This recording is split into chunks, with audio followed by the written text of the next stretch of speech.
okay, buddy. I thought I would do a quick update. He's okay, nonnies.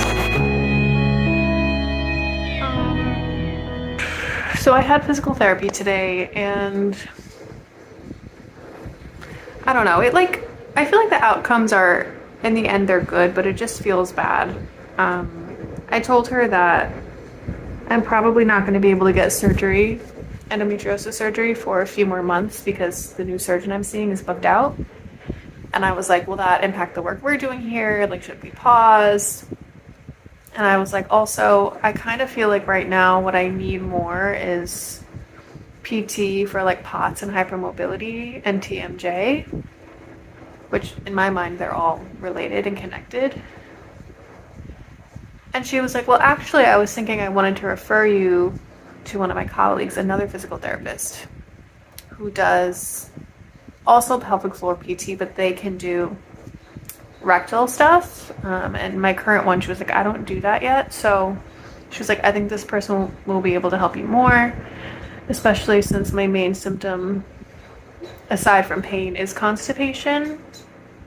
I mean, based off of the colonoscopy results, I feel like I don't know what could help really more than excision, but I'll give it a try. So I'm going to start with that person next week, and then today we did a lot of just strength training, especially like the glutes and legs and like stability kind of stuff for the low back. And it was freaking hard, which is good. But I feel like it, in some of the ways that it was hard, was like just because my body, like I was like having shortness of breath. I was getting dizzy and lightheaded and just felt like I couldn't breathe and chest pain. I mean, I had all that before I even started exercising. So it's like frustrating feeling like I want to help my body, and helping it feels like hurting it sometimes, and I don't know what the right thing is. So I don't know how that would really help with POTS, but it definitely, I know strength training is important for like hypermobility and stuff. And then for TMJ, I was like, do you recommend any like specialists? And she was like, oh, like a doctor? And I was like, yes. And she said she'd get back to me.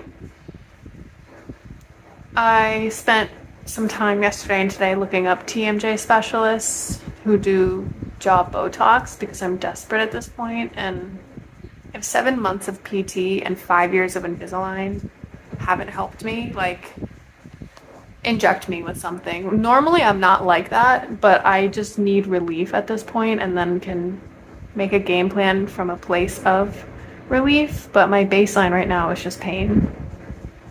So I'm finding that most of them don't take insurance. All of them that I found don't take insurance. Even just to meet with them, like not even the injection itself, like the consult. Hundreds and hundreds of dollars. So I'm like, who the fuck? Like, if that was my only issue, I could pull that off. But I have like 7, you know? And it feels like they all don't either take insurance or exist where I live, which feels bizarre because I live in New York City, and I feel like we should have a lot of great options in such a major metropolitan area, and I don't know if I'm just not finding them, but I spend so much time a day on Google, and I really struggle to find what I need. So I don't know. I don't see the rheumatologist for another like month and a half. And I called today to see if I could get in earlier. Not yet. So I'll just keep calling. And that's kind of where I'm at. The endocrinologist that I booked is booked out till October, so it's July right now. So And then the other thing that's been going on is I don't know if this is POTS related, or I'm going to say dysautonomia related, because there's part of me that wonders if I have another form of dysautonomia, or maybe this is a certain type of POTS or something. And my cardiologist, he's not a POTS specialist. He said to me, he was like, I only learned about this after COVID because so many people develop POTS with long COVID. So I don't have a doctor currently that like gets dysautonomia deeply. I guess I could ask him to refer me. He always mentions Johns Hopkins, which I'm like, that's not even in New York, so I don't know.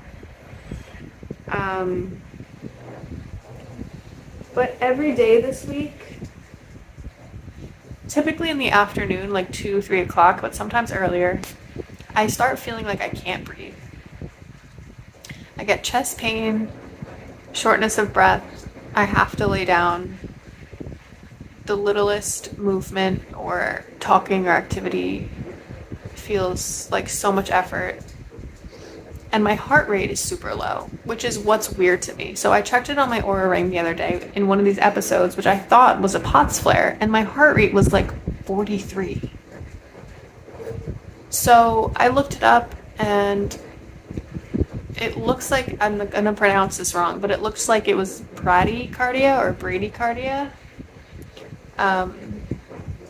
And I was having the symptoms that it lists, like shortness of breath and chest pain and nausea. It was like, if you have these, like, go to the ER with a low heart rate. So it's just like, as a chronically ill person, it's like, I'm not going to the ER. Like, this is just like a Tuesday for me, you know? But it's like, should I? What are they going to tell me? You know what I mean? And like, is the ER doctor going to understand the nuances of dysautonomia and be able to help me get the right diagnosis? No. You know what I mean? Like, I'd be wasting their time. So I've just been sort of tolerating it. I've been having a salt drink when that starts to onset, and it does help. And one of the causes could be, according to the internet, electrolyte deficiency, and also I don't know if it was like hormone imbalance or hypothyroidism, and I just found in my chart from like 2017 that I have hypothyroidism. So I don't know if that's what's causing it. Also, I think the heat is just killing me. Summer is killing me. Ugh, I just hate it. I want to go out and enjoy, and I just feel like I'm dying. So, I'm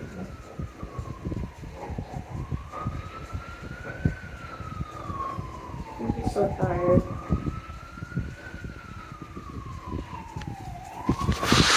Something I've been thinking about, excuse my parents, but something I've been thinking about a lot this week in terms of just like living with chronic illness and disability is just the time lost per day. Like, I should keep a log of the amount of time I spent today just managing my health. I spent at least an hour and a half to 2 hours this morning researching TMJ doctors, calling them, inquiring if they take insurance, blah, blah, blah. And I also spent another like hour last night, probably. And then I went to physical therapy. Between travel and the appointment, that was 2 hours. And then I came home and I was trying to get in contact with my rheumatologist to see if I could get in earlier. And I was also searching for other rheumatologists to see if I could get in earlier. That took probably 30 to 45 minutes. And then, I'm forgetting something else. I didn't have to, but I did a survey from the facility where I had my colonoscopy. They mailed me a survey of like what the service was like. I completed that. And also just managing symptoms. Like, I had to like take breaks and lay on the couch, ice myself. So how many hours is that? This is just today. Like, I think that's something else. Like, maybe people without chronic illness don't realize it's like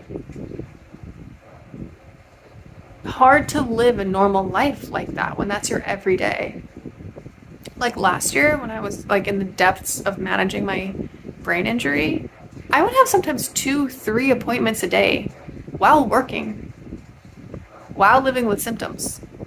Like, I think at one point I regularly had 9 appointments per week on top of work. That's insane. Like, that's straight up insane. So yeah, like, not like symptoms aside, like, imagine you felt perfectly fine and had to manage that schedule and also all the administrative work that comes with it, the planning, the researching, the calling, the bills, the traveling, the arrangements, the picking up your medications, the managing your medications, like everything. Now, do all that, but you feel like you have the flu every day. And at the same time, all the doctors are telling you they don't know how to help you and there's no cure. And maybe you're also making it up. Did you ever consider that? And oh, our appointment time's up. Bye. Here's a bill for $1,000. Like, this is the reality. Like, it's straight up fucked up.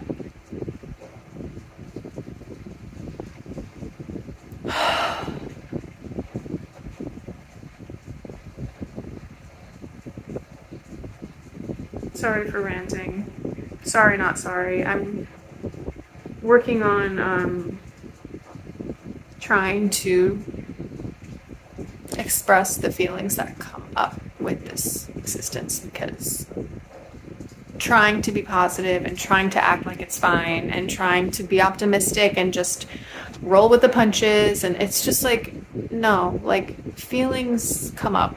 This is hard. This sucks.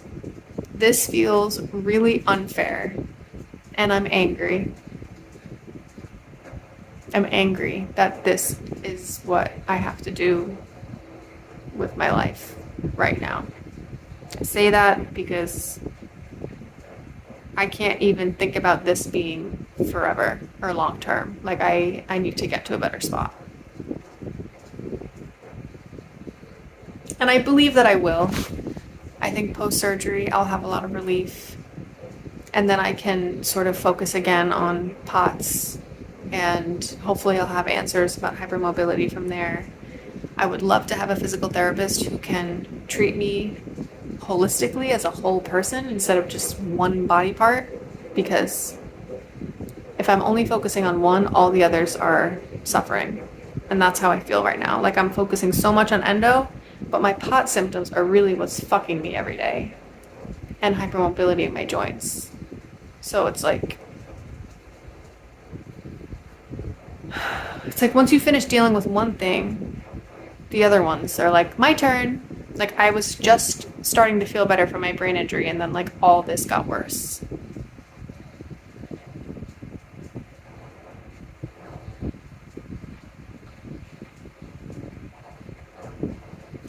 I'm hoping that the rheumatologist gives me answers, whether it's about Ehlers-Danlos or hypermobility spectrum disorder or autoimmune. Everybody, not everybody, but a lot of people in my life are like, do you have an autoimmune disease? And I'm like, I don't know, maybe. So like, maybe that's kind of what's underneath all of these problems.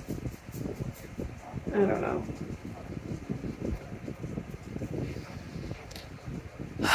I ordered a rollator this week. It's weird because when I got my cane, it was like such a big deal. Like, I made a whole video about it, but emotionally it felt so scary and exhilarating and such a big change. And what does this mean? And I'm gonna like, this is empowering also, but also like I'm feeling sad, blah, blah, blah. And with the rollator, I'm like, yeah, cool, okay. This kind of sucks, but also I know it'll probably help me. I wish I didn't need it. Just feeling kind of numb, like.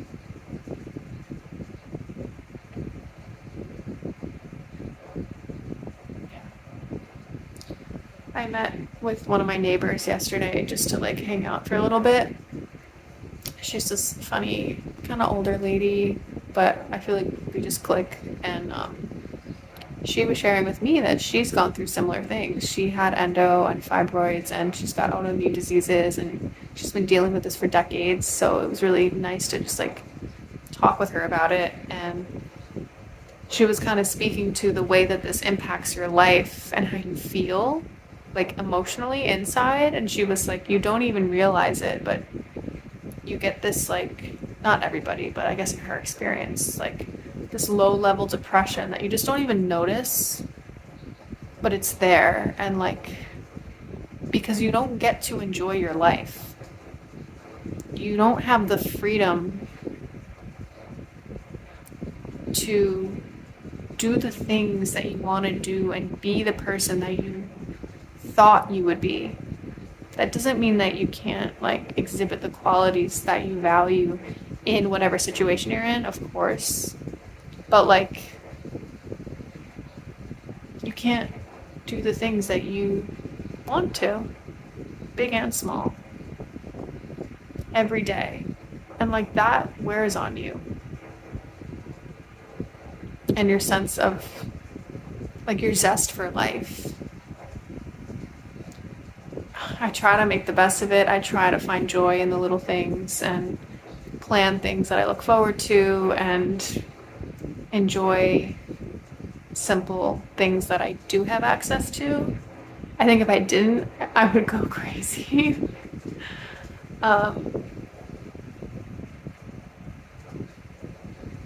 But yeah, I definitely feel that. These little guys help a lot though. And just envisioning relief. I don't even know what that looks like. I don't even know if that's possible. I have to believe it is, but I just feel like I'm so deep in the weeds that it's like just drowning.